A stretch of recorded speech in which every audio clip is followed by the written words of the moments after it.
Good afternoon, everybody, and welcome to my live stream. My name is The Phoenix. You can call me Phoenix, and we are about to deep dive into the planning phase of my session 0. So I'm going to be DMing a series of one-shots based off of the Lord of the Rings role-playing for 5th edition system by Free League Publishing. And I've homebrewed up at least one-shot. I'm kind of in the process of homebrewing up a second one-shot here. And we're actually having our first session 0 this Friday in preparation for that first one-shot. So I decided to quickly go live on stream here as I begin to plan my session 0. And for those of you who have had a session 0 in your games before, I am all for hearing out what your guys' experiences with session 0s are, any tips and tricks that you have as either a player or as a dungeon master running or participating in session 0s, what you liked, what you didn't like, what you wish there was more of or less of.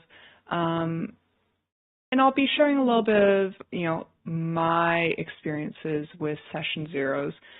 Not every campaign I've ever been in has had a session 0, so I recognize that it's not something that everybody is used to the concept of, but wanted to give you all an opportunity to chat about session 0s.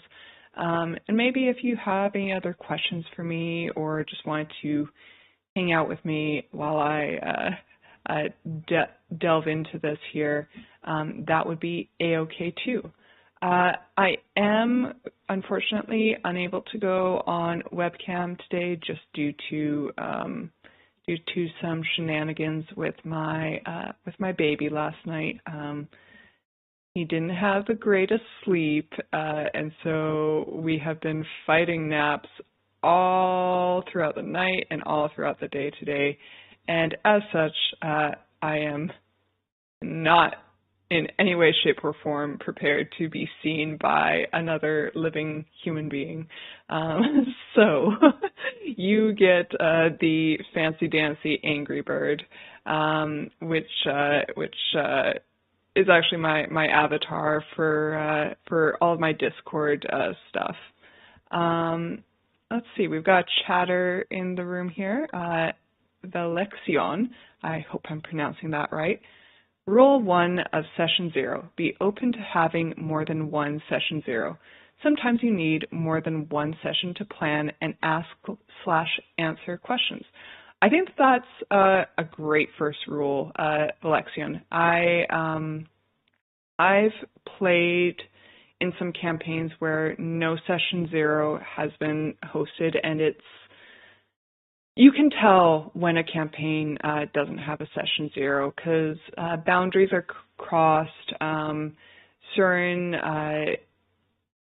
vexes come up, things are rubbed the wrong way, and I think session 0 is good for both the DM and the players to establish their boundaries, to establish safeties and comfort levels, and it gives you as the DM a chance to say, hey, this is my expectation of this game or what I'm looking to get out of this game, and gives your players the opportunity to share that same thing with you as the DM, because if you both have different goals for the game, whether it's a one-shot or a campaign, no one's going to be happy, because if my goal as a DM is to challenge you guys to the max and see just how far I can push the limitations of a game, and your goal as a player is to relax and have some fun RP and goof off and maybe have a laugh about a character concept or play a wacky character idea, it's not going to mesh very well. It's not going to vibe well. Valexian, have you participated in Session Zeros as a player or as a DM or a bit of both? I'd be interested to hear your thoughts on or your perspective on how it went if you've participated as both. I know that when I first DM'd my very first campaign, it was a Tomb of Annihilation campaign, and we had a fairly lengthy Session Zero because a lot of people were not okay with some of the concepts presented in the Rin campaign source book. Those of you that are familiar with Tomb of Annihilation can probably guess some of the concepts that I'm talking about. So we really had to work out as a group where I, as a DM, needed to change things and where we were okay to leave things lie. We ended up having a fair bit of stuff change from the source material, which was okay, but it was more preparatory work for me as a DM that I just needed to get into the mindset of doing each week. So our players had different anticipations of what we were going to do. They said, yes, we want to play Tomb of Annihilation, but we need to make some adjustments for our comfort levels, which I appreciated as a DM to be able to know that stuff ahead of time, because nothing makes you feel worse as a DM than having a player pull an X card to say, whoa, that crosses a line, and that's too much for me right now, or I need a break because that was triggering for me. So establishing that stuff right away, having those safeties in place, and knowing what you can trample on and what subjects you can breach and what stuff is best suited for maybe a different table is really important. The thing I always have trouble is I like building characters to the world, and a lot of DMs want to build the world to the characters. Yeah, I think some DMs, I guess it really depends on the type of DM that you are, because some DMs have a concept for a campaign and they need to find players for that campaign, and some DMs have a group of people that they want to play with, but maybe they don't have an idea for the type of campaign they want to run. I think that plays a huge part in whether, your DM is building the world to your characters, or whether you as players can build characters to the world.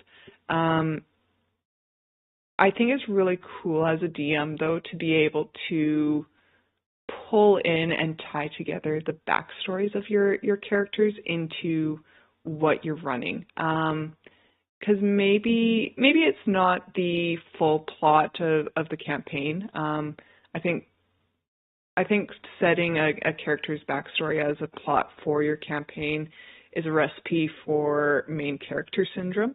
But I think that being able to tie in elements of characters' backstories so that they feel like they have an impact in the world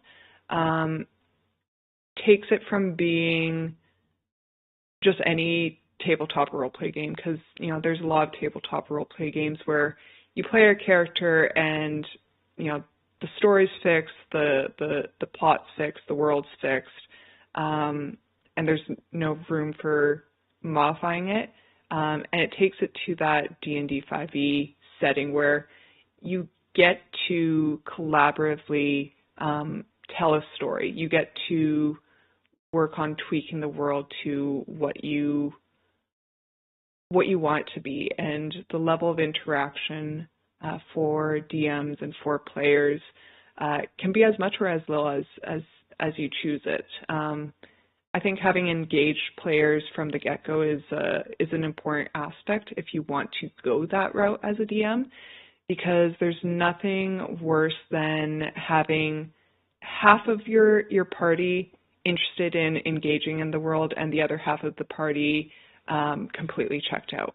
When you have, maybe two characters who've written up this elaborate backstory and tied it to, something else in the DM's plot, and have worked sometimes for hours to create something that ties into the DM's world. And then to have, on the flip side, a couple characters who, they just pulled over a character that they throw into every single campaign that they play. It has a misbalance of involvement in the world, and it can make it feel dissatisfying as a player to see, John's character is tied into this plot for let's say we have the Emerald Enclave, and they're coming in to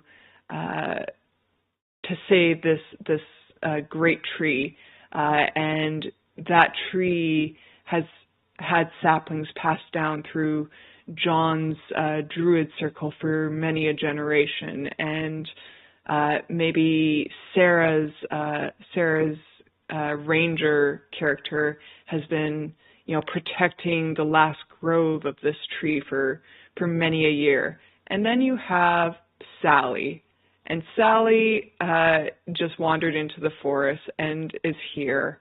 And she doesn't really have anything to do with nature or the enclave or the forest or protection or anything in general. She's just here to fight monsters. You can see how it can be mismatched in that regard. So Valexian, you've played as a player then. Have you been in a lot of campaigns with Session Zeros?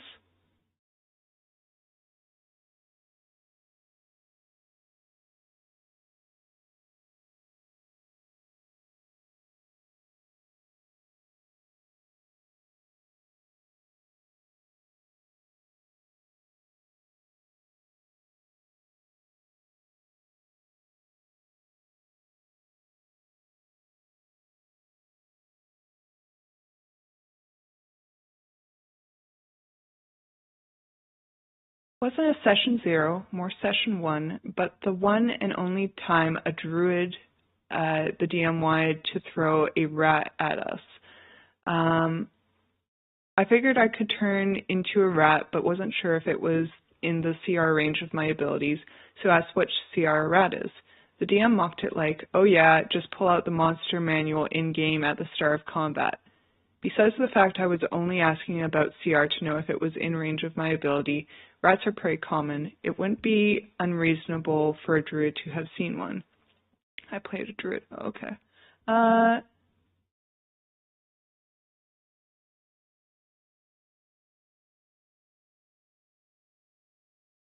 Oh, gotcha.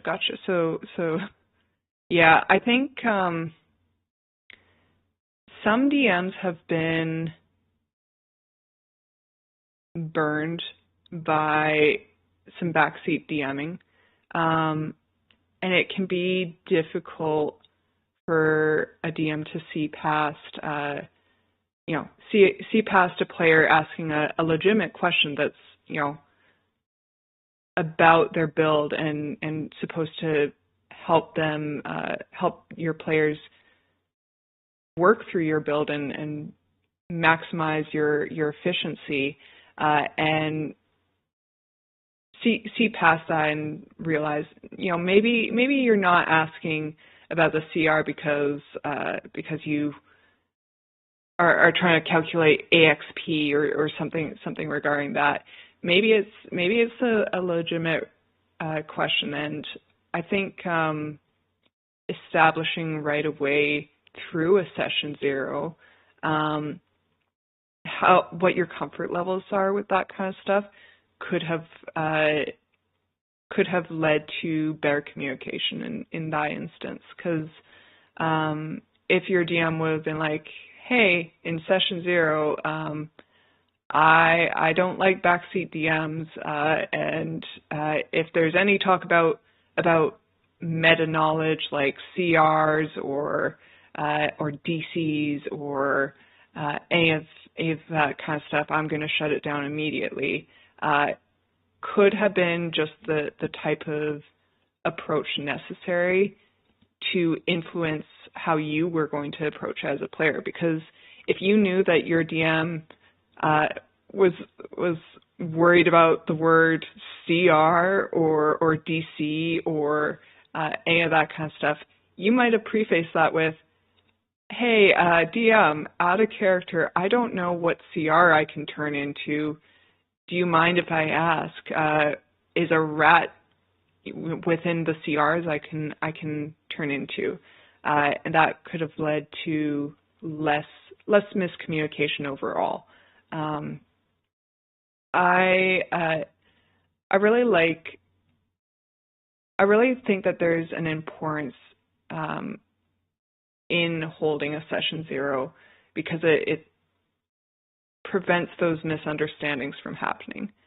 If I was asking about HP or some creature that isn't going to be at least mildly likely to be encountered by the common NPC villager, I could understand. Right, yeah. Like if you were like, hey, DM, what's the CR of a T-Rex? I need to know this in our medieval campaign. That's something completely different, right? And it's I think reasonable, depending on what your character level is, to assume that your character has seen the world. Level 1, maybe you haven't gone out and seen as much of the world, but I would argue that anytime you have a list of PCs, your PCs stand out from a commoner. They have certain abilities and statistics that set them apart from your average person, and I think that that's gained by having seen things in the world. You've gone adventuring, and maybe it's not across the nation, but maybe you've been out in the area, and you've been down to the sewers. You've seen rats when you were taking care of a crocodile problem, or you've been out to the forest and dealt with a pack of wolves that was threatening the village. I think it's obviously up to the DM at the end of the day to determine where the discretion is. And druids is always a little difficult, because with that, have you seen this? There's a bit of suspended belief, because sometimes you haven't been playing for very long. So there's a bunch of backstory for your character that's fill in the blank of what you've actually been able to do. Oh no. Oh goodness. Sorry, my baby is awake.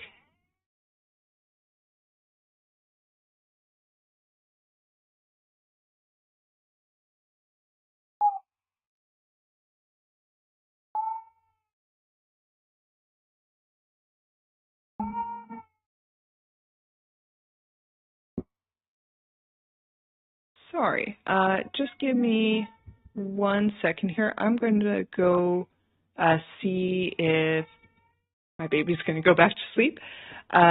If he doesn't, I might have to end stream earlier than anticipated. If he does go back to sleep, I'll be able to return. But in the meantime, I will be back. Lexian, if you are still here, we can chat some more about it, obviously. If you're not here, thanks so much for engaging in the stream, and I look forward to hearing more from everyone. But we will be right back.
All right, we are back now with baby.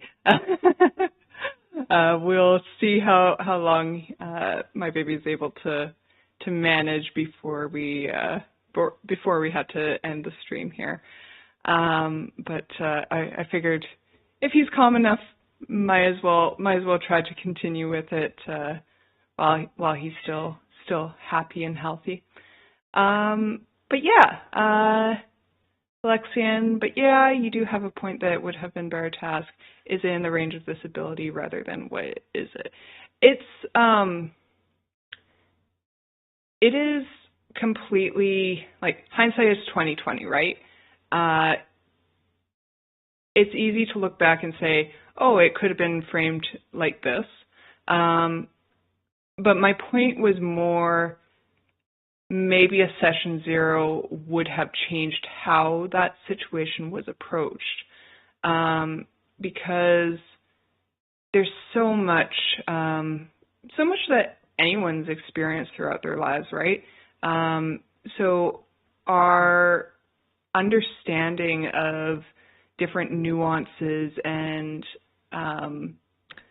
subjects and what's okay for us and what's maybe triggering or annoying even for us is going to be different from one person to the next. What I'm okay with might not be what the next person's okay with. You might say, hey, these are my comfort levels, and it could be completely different from what my comfort levels are. That's why I think that the session 0 is so important, because depending on the people that you're playing with, maybe you're playing with, your best friends that you've known since childhood, and maybe you do know all of their gripes and the things that upsets them and what you need to stay away from and what you are okay to tread on. But maybe you're playing with some newer friends or even strangers. And it's important not only from DM to player, but also from player to player to be able to say, hey, this is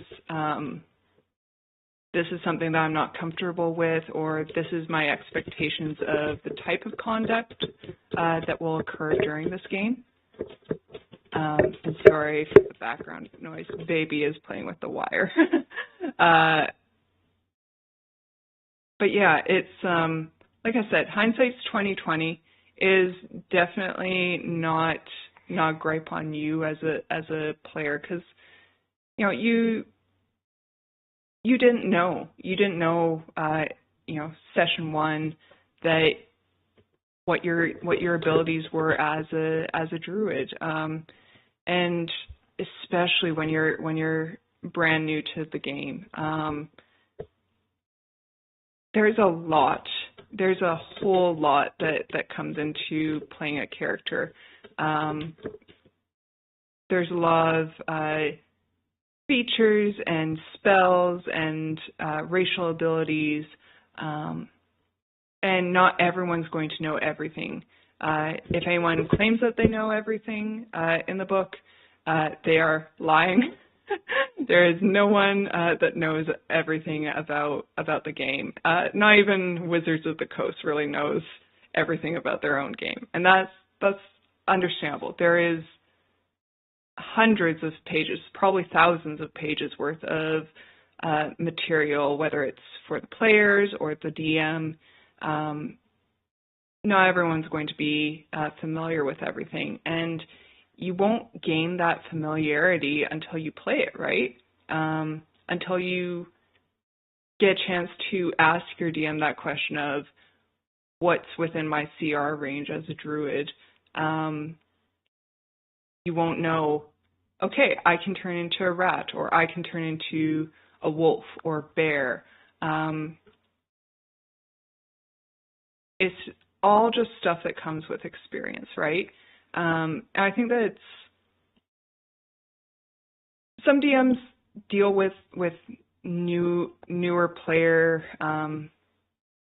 new players to the game differently than others. Some are more understanding of those new player questions, and some are a little less patient about it.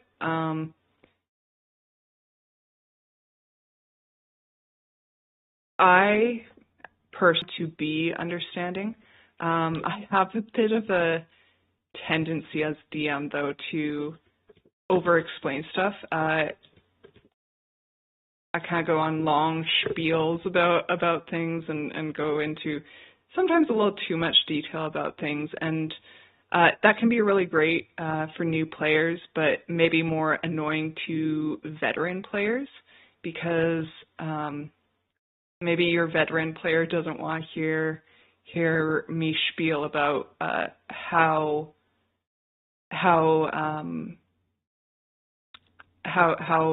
a druid feature is supposed to be played, or the specifics about a certain spell like identify or something like that.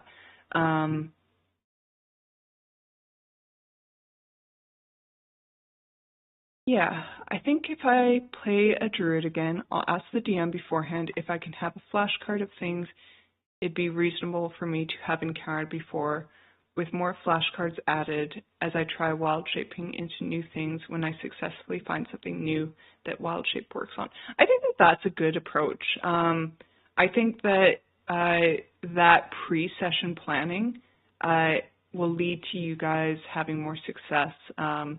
It could be with the same DM that you had before. It could be with a different DM.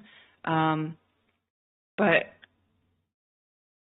druids are one of the few classes that have that that stipulation of, oh, well, I need to know about all these things that I've seen previous to the beginning of the campaign.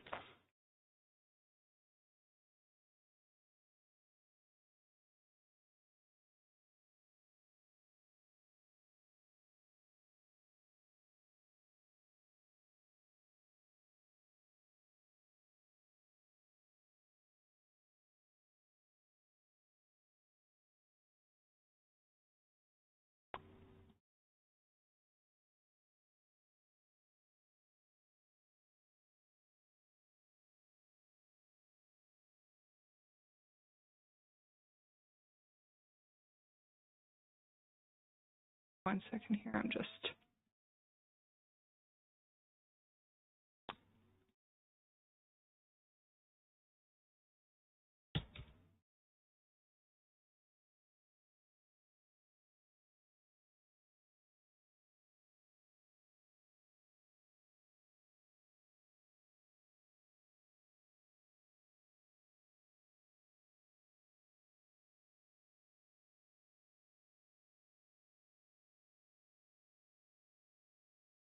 Do you play much online D&D, or are you more in-person D&D?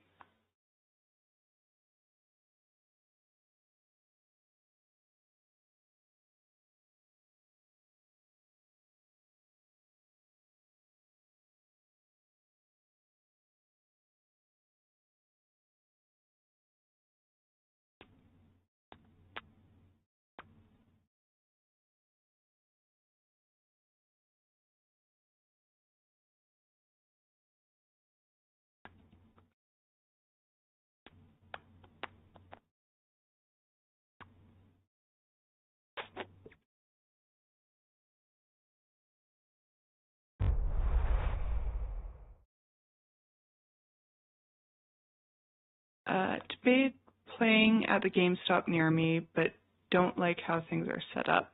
Oh, yeah, like I've only played twice in a IRL campaign. Once was with a group of friends of mine.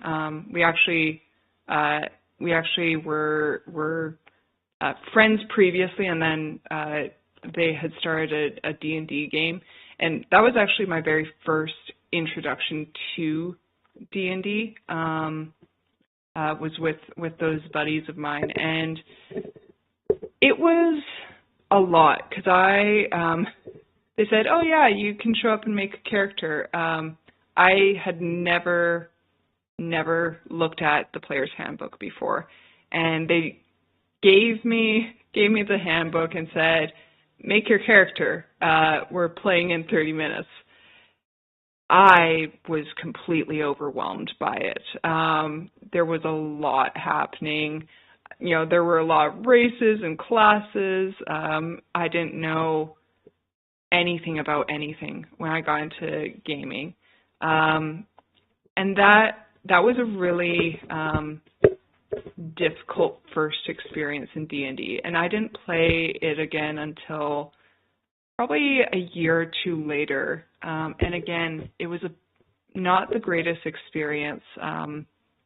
The couple years later, I played with a friend of mine who they both DM'd and were a player. So it was just the two of us, but I didn't have a whole lot of fun with it because it was really sandboxy. The DM basically said, like, "Oh, what should we encounter next?" And so we would decide, "Oh, let's fight a wolf," or something like that. And it wasn't what I anticipated with D&D. I have since gone into playing D&D online, and I would say that is what saved my experience with D&D. That is what made D&D appealing to me, because I was able to play in a more structured environment with people who knew the system, and I actually got to learn what D&D is and learn how to play it.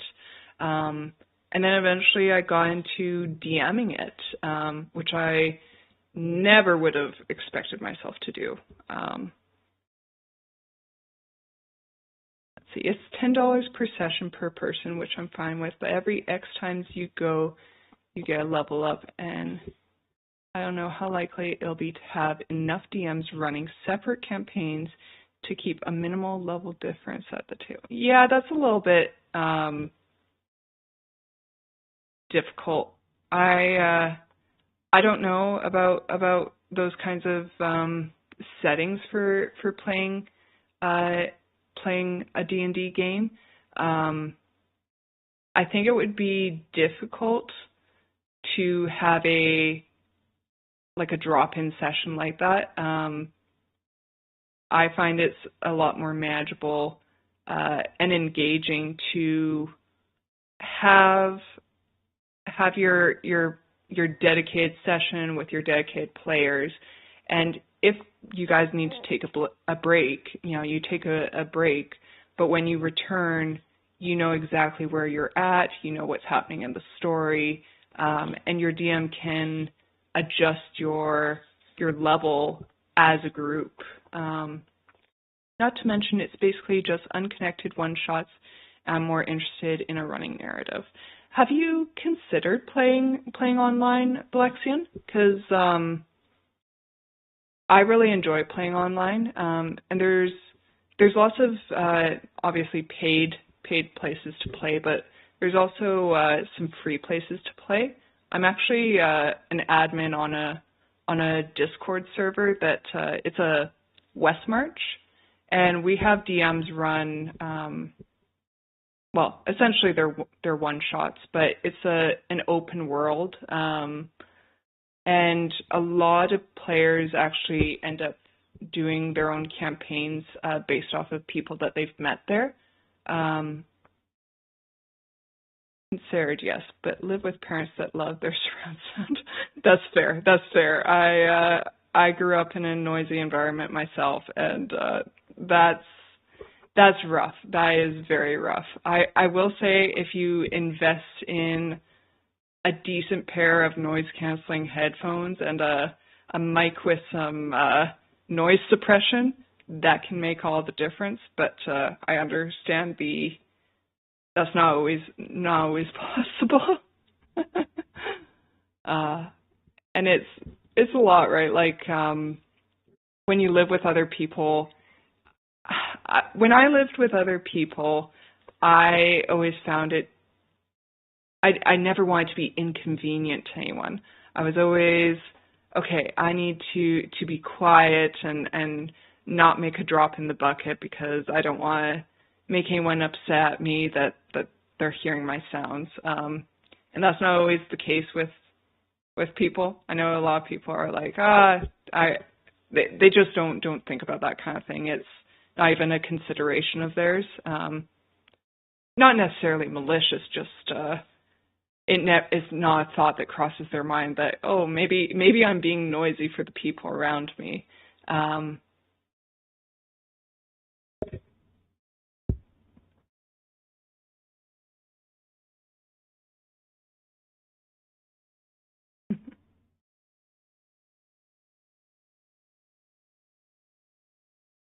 There's also like they call them play-by-post games, and those are text-based. I don't know if you're interested in text-based D&D, but there is like quite a few communities that do text-based games like that. I'm sure if you go on like Reddit or something, you'd be bound to find like a play-by-post game that's just looking for people, and they usually call them like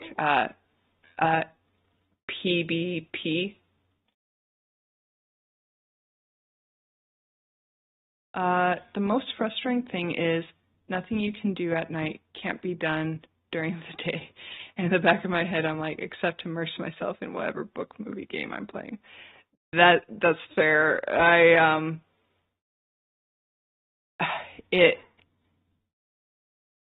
I really like the quiet of.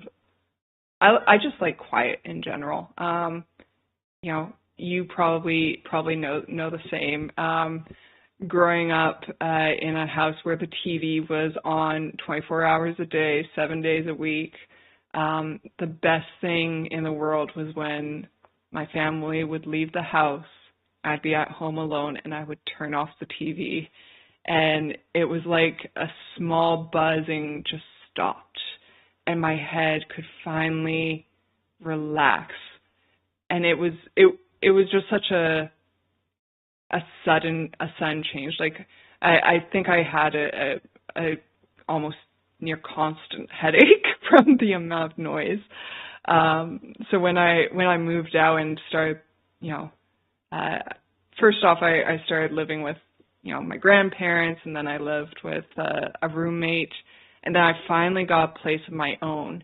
And when I got a place of my own for the first time, it was heaven. It was absolute heaven to be able to just turn off all the noise and just read a book, or turn off all the noise and, just relax in the silence. And now I live with, my husband, but hello, Super Fox. I'm doing good. How are you doing? Let me guess, either law, medical, firefighter dramas, or Big Brother. My parents really liked reality TV.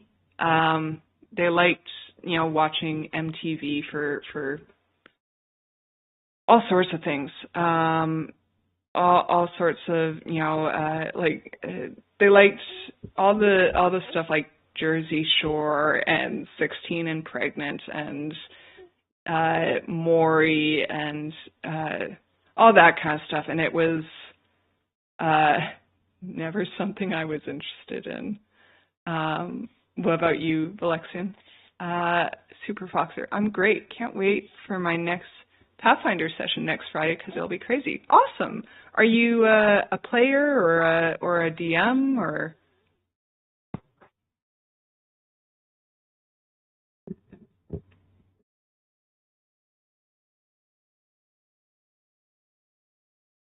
Player? Oh, nice. What's happening in the session next Friday?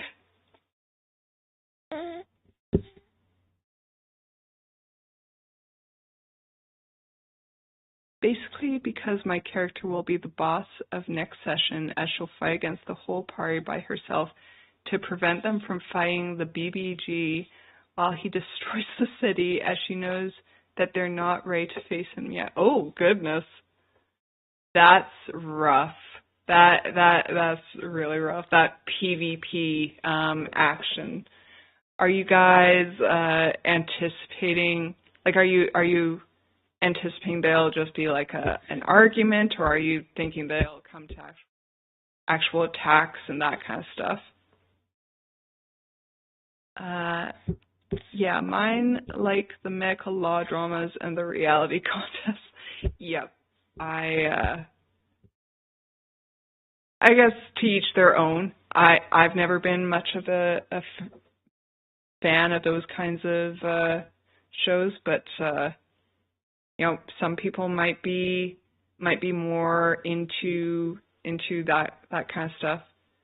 I even made a small jingle for her boss song, and then extended it using Suno to put as background for the.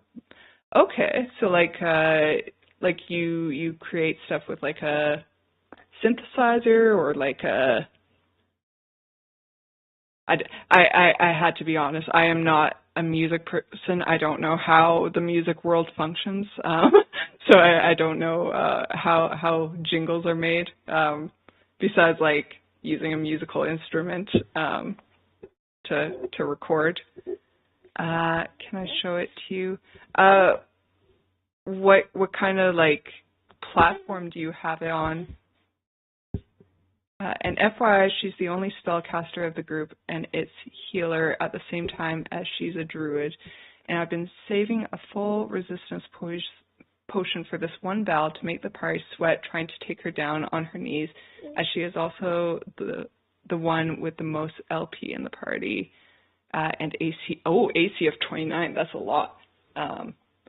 Geez.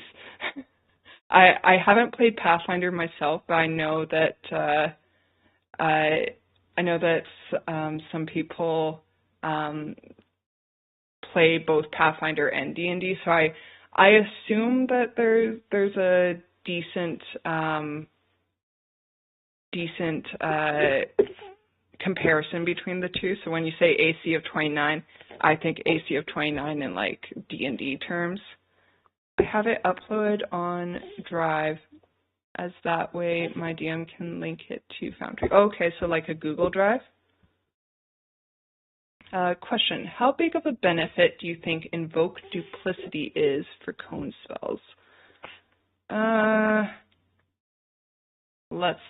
Let's just take a peek at Invoke Duplicity.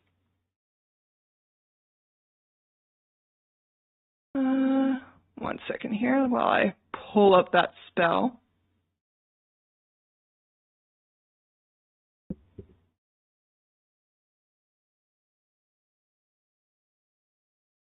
Oak. Oh, that's not. Sorry, I'm very out of the loop when it comes to certain features. Invoke Duplicity. Oh, are you talking about the Trickery Cleric thing?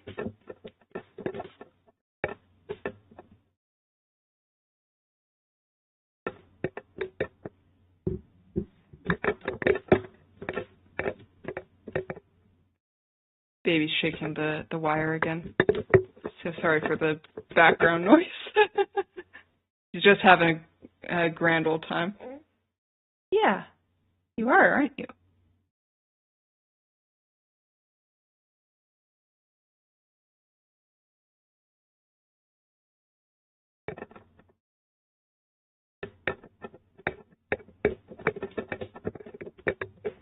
So Trickery Cleric, let's see.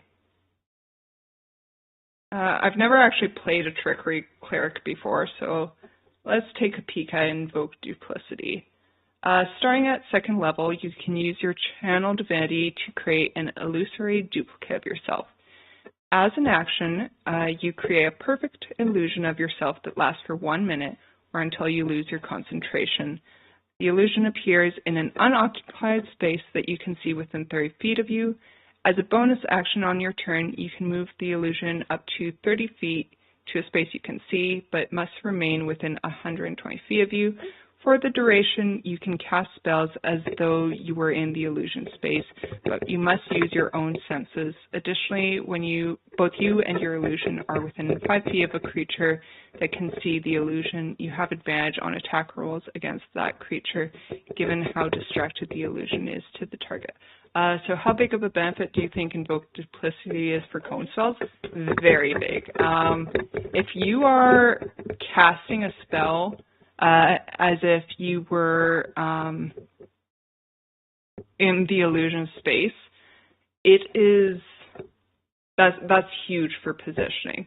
And if I remember correctly, like because it's an illusion, it can't be restrained or grappled or slowed by like difficult terrain or anything.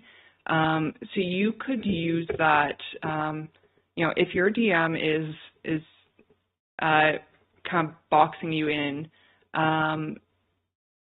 you can use your duplicate to move around the battlefield and get to a more advantageous position so that you can cast your spell. And whether that's, burning hands or something maybe bigger or more elaborate, I think that's huge, and that's part of the benefits of having something like Invoke Duplicity. It's also probably why it's a Channel Divinity feature, because it, as a cleric, Channel Divinity is not something you have a whole lot of until you get to higher levels, and even then, at higher levels, you've got a bunch of options for using your Channel Divinity. Yeah, I think it's really useful. Super Foxer, in Pathfinder, a 29 AC is like a 21 AC in D&D. Okay, so still up there in terms of AC. Like, it's not maybe as completely out there as I thought when you first said 29 AC, but even a 21 AC is not something to balk at. All right, imagine you're arriving to the bridge that's the path to the city, and then as the powerhouse of the group walks in front of you to stand in front of the bridge, and then destroying it with an attack as she starts to turn around towards y'all, as her life bar appears and this banger starts playing on the background as the DM asks for initiative. And sorry, I do have links blocked on my stream just for safety reasons, but I am certain it sounds badass. There's nothing I like better than like a really good theme song, and especially if your DM is a like on board for you doing this and having a theme song for it. That's awesome. The ability to position it so you can hit enemies without hitting allies was the main use I was thinking. Yeah, you can definitely move around your duplicate and kind of figure out what positioning works better. Sometimes, depending on the spell that you're choosing, sometimes it, sorry, I have a cute baby. Sometimes it doesn't work out no matter where you're positioned. And I think that that's important for, communicating in character with your allies to say, hey, Joe, you need to move because you're in my way, and then Joe will think about when they come around to their turn and they think, oh yeah, Sally wanted me to move out of the way. Send me a whisper and I'll send. Can I whisper from? Oh goodness. Let's see if I can figure out how to whisper from this. I'm using Streamlabs, so I'm not 100%. Oh, there it is. Okay, whisper. Oh, where'd it go?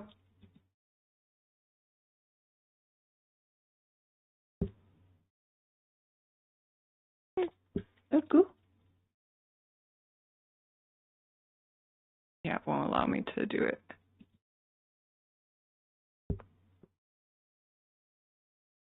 But feel free to send me a whisper, Super Foxer, and I'll take a peek at it when I have some time here. After my baby goes for his next nap, I will have all the time to listen to music here. Do I have them blocked? Oh, that isn't intentional. How do I turn that off? Let me figure that out.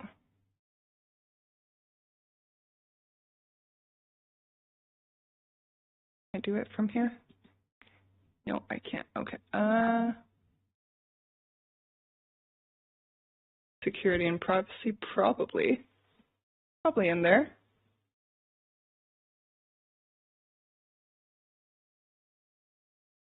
Oh, block whispers from strangers. Gotcha. Yeah. All right. That's fixed. You can whisper to me.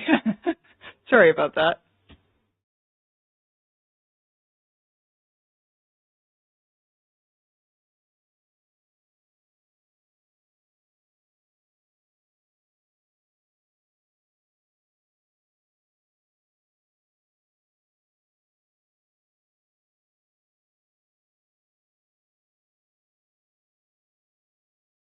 Oh.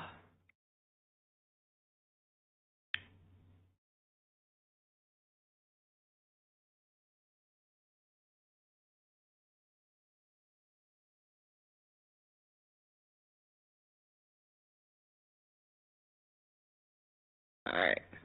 I don't know if let's see if I can figure out how to get to play for you guys. You guys let me know if this plays for you guys. If it doesn't play for you, let me know, but we'll see.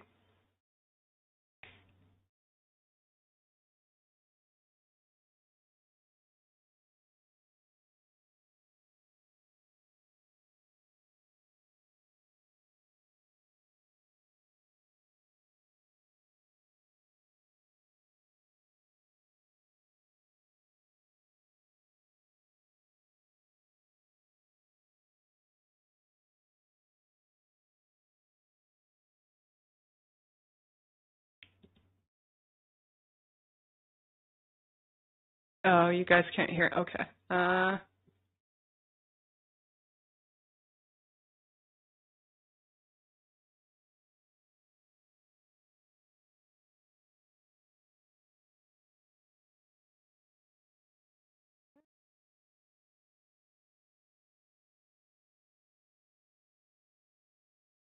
Let's see. Can I?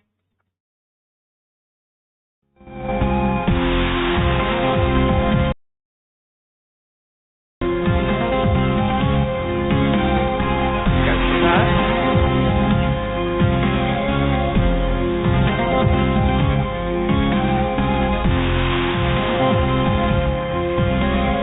Yeah. Okay. Cool.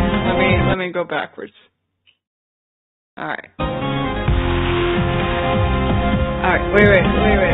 Let me set the scene. Let me reread what you put here, Super Foxer.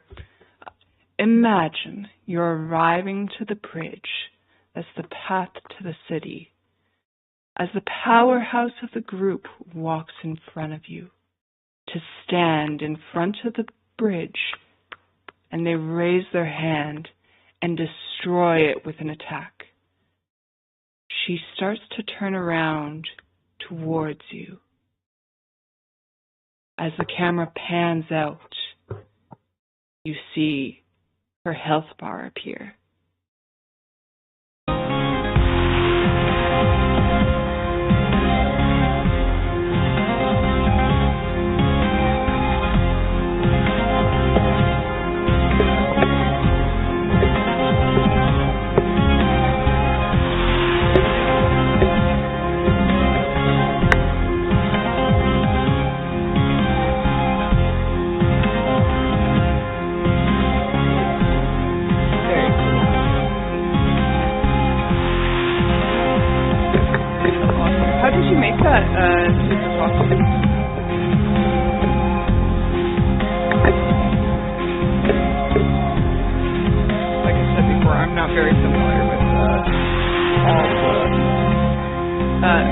Music stuff and how that works.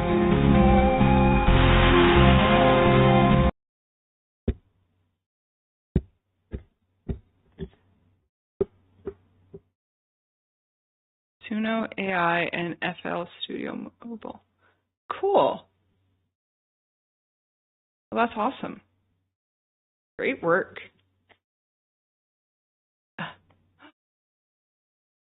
Hi, baby.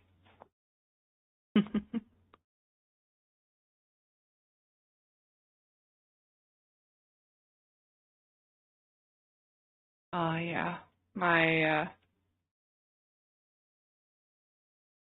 My capabilities with any sort of anything to do with music is severely limited. I know I can use what is it called? Audacity. I know I can use Audacity for some things. So I've used that for mostly converting music file formats. Like if I need something in MP3 instead of WAV, I can use that to change it, but I am not savvy with music. But that's awesome. I'm glad that you're looking forward to your session, and I hope it goes all right for you guys. Hopefully your character is able to convince them, and if not, it'll be interesting to hear what your guys' move forward is.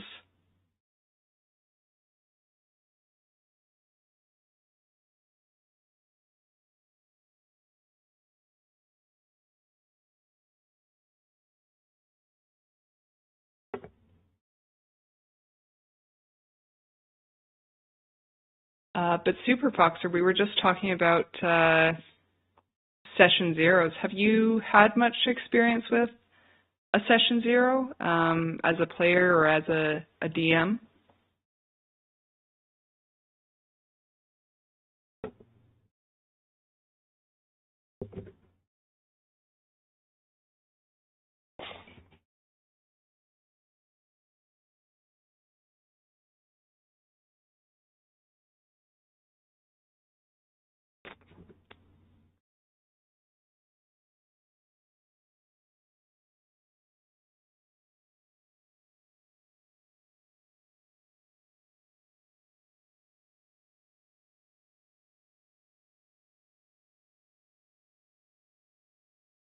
Oh, and you're gone. All right, that's okay.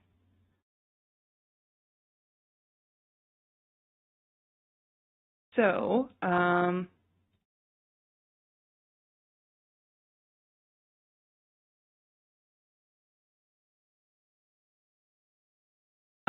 kind of leaning towards actually closing down the stream for the evening. I know I didn't get nearly through everything that I thought I was going to get through. I was kind of hoping to get through some of the session zero questions that I had planned here, but unfortunately, baby dictates all, and he's just not having a good nap schedule lately. But I appreciate everyone who stopped by the stream today. It was good to have a little conversation with y'all. And as always, thank you to everyone for the support, for following, for liking, subscribing, sharing, sending bits, chatting in the chat, even your views. I know you may not think that one view makes a difference, but I get very happy whenever one of my videos goes up by one view. It's satisfying for me to know that there's people out there choosing out of all the information out there to sit down and watch me ramble for a little while. And if you guys are interested, we are getting geared up for my